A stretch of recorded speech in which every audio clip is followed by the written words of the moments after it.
SDKU sa podaril obchod storočia. Takmer zadarmo sa zbavili vyše 600-tisícového dlhu. Za týmto obchodom stojí bývalý pokladník strany Igor Kucej. Jeho meno sa spájalo s kauzou financovania SDKU ešte za čias Mikuláša Dzurindu. Kucej a terajšie vedenie strany ale tvrdia, že tento obchod je absolútne čistý.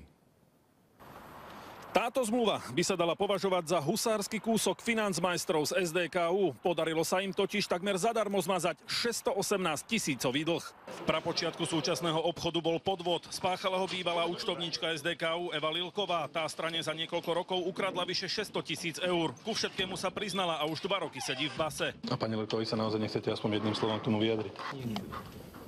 SDKU samozrejme žiada od Lilkovej ukradnuté peniaze späť a tak vznikla pohľadávka vyše 640 000 eur. Lilková však už od začiatku tvrdí, že túto obrovskú sumu stihla minúť na nákupy, dovolenky. Na osobné účely, ktoré míňala po dobu 6 rokov.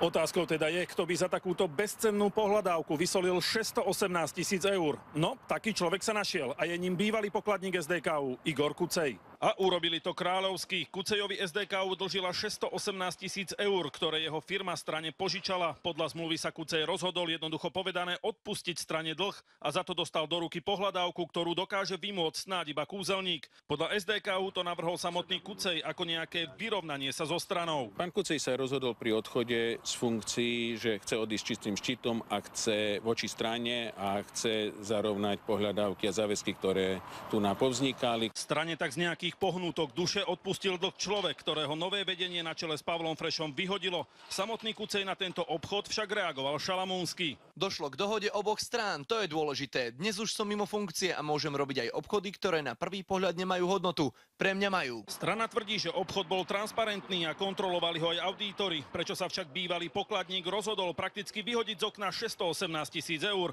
zostáva zatiaľ záhadou. Michal Hečko, televízia Markíza.